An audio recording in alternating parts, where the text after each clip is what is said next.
Kemarin kita sudah sampai di Keluaran pasal yang ke-13 ya, di mana kita sudah membaca tentang Paskah sudah diatur ya, atau yang disebut juga Hari Raya Roti Tak Beragi, sehingga ya semua anak-anak sulung pada waktu itu ketika bangsa Israel yang ngobrol dari Mesir, anak-anak sulung Mesir dibunuh ya. Tuhan menyuruh untuk orang Israel mempersembahkan ya semua anak sulung lembu sapi mereka ya kepada Tuhan ya, dan akhirnya disembeli, dan pada hari itu ya mereka keluar, dan akhirnya ya diperingati sebagai Paskah Yahudi, yaitu memperingati bahwa Tuhan sudah membawa bangsa itu keluar dari perbudakan di tanah Mesir. Sehingga tadi malam kita sudah baca Tuhan berkata firman Tuhan, dan apabila anakmu bertanya kepadamu di kemudian hari, apakah artinya itu? Maka kamu harus ya berkata kepadanya, dengan kekuatan tangan Tuhan. Ya, Tuhan telah membawa kita keluar dari Mesir, dari rumah perbudakan. Ya, saudara, ya Tuhan menetapkan hari raya Paskah itu untuk memperingati ya bangsa Israel keluar dari Mesir, dari perbudakan, untuk kembali ke tanah perjanjian, tanah Kanaan. Baik, saudara, kita akan melanjutkan pembacaan firman Tuhan malam ini. Kita sekarang sudah sampai di ya Keluaran 13 ayat yang ke-17. Kita lanjutkan.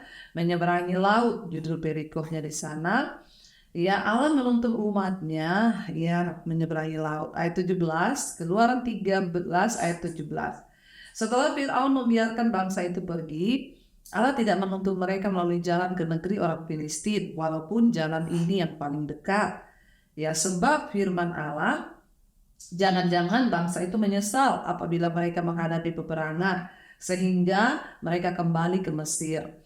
Saudara, sebenarnya ada jalan yang lebih dekat, ya, yaitu lewat negeri orang Filistin untuk menuju ke tanah Kanaan, tanah perjanjian. Tetapi Tuhan tahu, ya, Tuhan menyuruh mereka berputar, ya, untuk ya menghindari jalan negeri orang Filistin. Ya, walaupun memang itu jalan yang paling dekat, istilahnya ada jalan potong gitu ya, jalan pintas untuk menuju ke tanah perjanjian. Tetapi Tuhan tahu kalau mereka lewat tanah negeri orang Filistin, mereka akan berhadapan dengan peperangan, dan mereka pasti akan menyesal, dan mereka akan kembali lagi ke Mesir. Ya, saudara, ya dari sini kita belajar kenapa seringkali Tuhan itu nggak mau jalan pintas ya. Tuhan nggak mau ya kita itu ya dalam masalah persoalan kita pengennya cepat selesai, tapi Tuhan yang paling tahu lah. Ya, makanya kita ya percaya bahwa Tuhan yang lebih tahu. Ya, ada jalan dekat. Mungkin bangsa itu berkata, kan ada lewat jalan dekat di sini. Harusnya lewat sini masalah saya langsung selesai. Kenapa sih Tuhan bawa saya ya berputar lebih jauh? Karena kalau mereka melewati negeri orang Filistin akan memerangi bangsa Israel. Lalu mereka akan menyesal, kenapa kita keluar dari Mesir? Lalu mereka kembali lagi ke Mesir. Jadi Tuhan yang lebih tahu, seringkali Tuhan sengaja membawa hidup kita itu berputar lebih jauh, mungkin lebih lama waktunya kita diproses, tapi Tuhan tahu itu yang terbaik, saudara ya. Ayat 18, tetapi Allah menuntun bangsa itu berputar melalui jalan di padang gurun menuju ke laut Teberau, dengan siap sedia berperang berjalan orang Israel di tanah Mesir ya. Jadi saudara, soal bangsa itu Tuhan buat rute berputar itu urusan Tuhan. Tapi kalau kenapa Israel berputar-putar di padang gurun, nah itu karena kesalahan mereka. Tuhan hanya bawa mereka berputar, tapi mereka terputar-putar itu karena ya ketidaktaatan mereka, kekerasan hati mereka, kedegilan hati mereka, itu yang akhirnya menyebabkan mereka terputar-putar. Allah itu tidak selalu bekerja dengan cara yang instan, yang menurut kita itu yang terbaik. Jalan ini kan sebenarnya lebih cepat ya. Bukannya memimpin bangsa Israel melalui rute langsung dari Mesir ke tanah perjanjian. Justru Tuhan membawa mereka melalui rute yang lebih panjang untuk menghindari pertempuran dengan orang Filistin. Jika Allah tidak memimpin Anda ya melalui jalan terpendek menuju tujuan Anda, jangan mengeluh atau menolak. Ikuti saja rute Tuhan.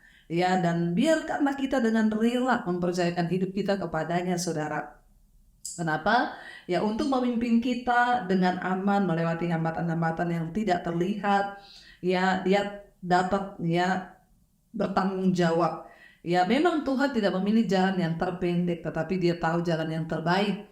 Ya, bukan rute yang terpendek, bukan soal cepatnya kita sampai kepada tujuan, tetapi soal ya Tuhan itu bertanggung jawab dan Tuhan yang paling tahu ya jalan mana yang paling cocok untuk kita. Jangan bersungut-sungut, percayakan saja hidup kita kepada Tuhan, saudara.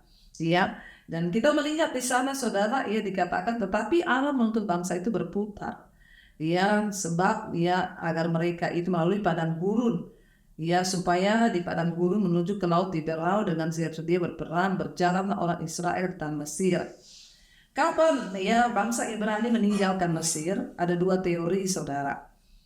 Teori awal mengatakan bahwa peristiwa keluarnya bangsa Israel, ya, yaitu kitab Keluaran ini terjadi antara 1446 sampai 1445 sebelum Masehi. Teori belakangan berpendapat bahwa peristiwa Keluaran terjadi antara 1300 dan 1200 sebelum Masehi. Orang-orang berpegang pada tanggal awal menunjuk pada satu raja-raja 6 ayat yang pertama, di mana Alkitab dengan jelas menyatakan bahwa Salomo mulai membangun bait suci 440 tahun setelah orang Ibrani meninggalkan Mesir.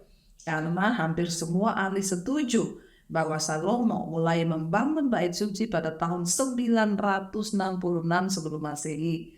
Maka tentu peristiwa Keluaran terjadi pada tahun 1446. Ya, banyak penafsiran, tetapi yang harus yang disinkronkan itu adalah ya peristiwa demi peristiwa, ya, karena terbukti bahwa Salomo membangun kembali bait suci itu pada tahun 966 sebelum Masehi, ya, dan itu jatuhnya 480 tahun sebelum orang Ibrani meninggalkan Mesir, berarti itu tahun 1446 sebelum Masehi mereka keluar. Namun orang-orang yang berpegang pada tanggal yang belakangan mengatakan bahwa ya secara harafiah yaitu menunjuk pada Keluaran 1 ayat yang ke-11 bahwa orang-orang Ibrani mulai membangun kota-kota perbekalan Pitom, Ramses yang dinamakan menurut Fir'aun Ramses II. Ya, dan tanpa peduli tanggal mana yang benar, tetapi faktanya adalah bahwa Allah sudah memimpin orang-orang Ibrani itu keluar dari Mesir, tepat seperti yang Tuhan janjikan. Jadi sejarah itu ya ada hubungan sebab akibat, saudara, ya kita melihat ya, dan kita percaya bahwa yang pasti Tuhan sudah menggenapi janjinya untuk membawa bangsa itu keluar. Ayat 18 berkata, ayat 19 sekarang, Musa membawa tulang-tulang Yusuf sebab tadinya Yusuf telah menyuruh anak-anak Israel bersumpah dengan sungguh-sungguh, Allah tentu akan mengindahkan kamu, maka kamu harus membawa tulang-tulangku dari sini. Ingat dulu ya, ketika Yusuf ya sebelum dia mati dia berpesan bahwa tulang-tulangnya harus dibawa, dikembalikan ya ke tanah asal nenek moyangnya. Dan mereka ingat, saudara. Jadi itu pesan sebelum orang mati, Yusuf mati turun-temurun itu ya seperti wasiat diingat. Jadi tulang-tulang Yusuf dibawa, saudara. Mereka membawa serta ya karena mereka dulu sudah bersumpah untuk membawa tulang Yusuf. Demikianlah mereka berangkat dari Sukot dan berkemah di Etam, ya di tepi padang gurun. Ya, ayat 21, Tuhan berjalan di depan mereka pada siang hari dalam tiang awan untuk menuntun mereka di jalan, dan pada waktu malam dalam tiang api untuk menuntun mereka, untuk menerangi mereka, sehingga mereka dapat berjalan siang dan malam dengan tidak beralih ya. Tiang awan itu tetap ada pada siang dan tiang api pada waktu malam di depan bangsa itu. Kita melihat di sini bagaimana Tuhan itu mengasihi bangsa itu, saudara. Kita bisa bayangkan di padang gurun itu panas luar biasa. Rasanya matahari itu di atas kepala ya di padang gurun ya. Tapi ya Tuhan menyertai mereka dengan tiang awan supaya menutupi mereka, jadi seperti mendung. Awan itu menutupi mereka dari sinar matahari, mereka dapat berjalan dengan teduh di padang gurun. Itu adalah satu bukti penyertaan Tuhan. Dan ketika malam hari mereka berjalan di dalam ya tiang api. Ya, di tengah malam itu gelap gulita saudara, tapi Allah memberikan ya kepada mereka tiang api, sehingga orang-orang Ibrani itu mereka dapat mengetahui siang dan malam bahwa Allah menyertai mereka. Ya, dalam perjalanan mereka siang dan malam Tuhan menyertai. Ya, apa yang telah Allah berikan kepada kita sehingga kita ini dapat mempunyai jaminan yang sama. Alkitab sesuatu yang tidak dimiliki oleh bangsa Israel. Allah juga memberi kita Roh Kudus untuk mengingatkan kita tentang apa yang Alkitab ya katakan dan untuk menuntun kita setiap hari. Ya, lihatlah saudara pada firman Allah untuk memperoleh kepastian akan kehadirannya. Ya, sebagaimana orang Ibrani melihat ada tiang awan dan tiang api, kita dapat melihat kepada firman Allah yang dapat menuntun langkah-langkah kita. Pada zaman itu belum ada Alkitab, tetapi mereka bisa mengikuti ya tuntunan Tuhan lewat cara-cara dan mujizat-mujizat Tuhan yang ajaib, lewat tiang awan dan tiang api seperti yang sering kita nyanyikan ya. Seperti tiang awan yang meneduhkan dari terik siang, ya seperti tiang api yang menerangi dari gelap malam. Itu adalah mujizat yang sangat luar biasa. Tiang awan dan tiang api adalah contoh ya tentang bagaimana Allah menampakkan diri kepada mereka. Itu sebenarnya salah satu ya peneguhan bagi bangsa itu. Coba saudara kita bayangkan kalau hari ini ya ada tiang awan dan tiang api menyertai kita, bukankah saudara itu kita sudah merasa wow ya Tuhan itu dahsyat, Tuhan itu ajaib. Nah, hari ini apa yang dapat menuntun langkah-langkah hidup kita yaitu kebenaran firman Tuhan. Waktu kita sungguh-sungguh percaya, waktu kita sungguh-sungguh ya berpegang pada firman Tuhan, maka kita dapat melihat ya bahwa ya Tuhan itu luar biasa. Ya, Dia memberikan kepastian kepada kita ketika kita mau bergerak bersama-sama dengan Dia, saudara ya. Dan kita melihat bahwa Dia Tuhan yang tidak pernah meninggalkan kita. Dan kita melihat bagaimana Tuhan itu sanggup untuk memberikan pembelaan bagi kita, memberikan ya tuntunan bagi kita, bahkan menyertai langkah-langkah hidup kita. Biarlah hati kita tetap percaya, hati kita tetap berserah kepada Tuhan, dan hidup kita tetap ada di dalam Dia. Ya, dan kita akan melanjutkan besok saudara ya, karena itu saya berdoa supaya kita semua jangan buru-buru menyalahkan Tuhan. Ya, pembacaan malam ini pendek tetapi maknanya sangat dalam. Tuhan membawa bangsa itu berputar, tidak melewati jalan pintas lewat negeri orang Filistin. Kenapa?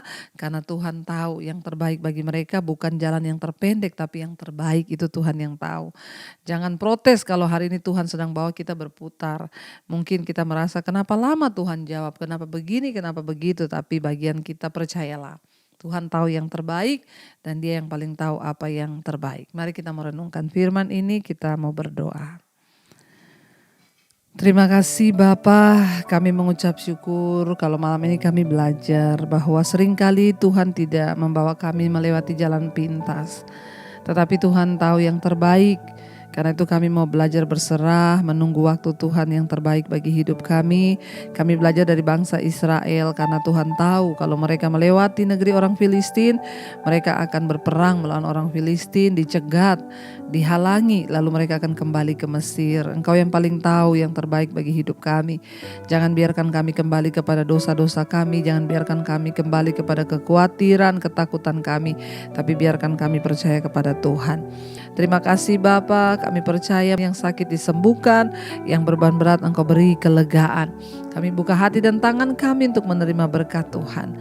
Diberkatilah Engkau dalam hidupmu, diberkati rumah tanggamu, diberkati pekerjaanmu, diberkati kesehatanmu, diberkati keuanganmu.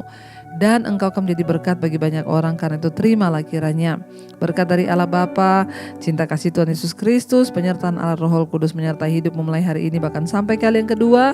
Tuhan Yesus datang kembali menjemput kita, namamu tercatat dalam kitab kehidupan. Dalam nama Tuhan Yesus yang percaya diberkati, katakan bersama amin, amin, amin. Tuhan Yesus memberkati, shalom dan Immanuel.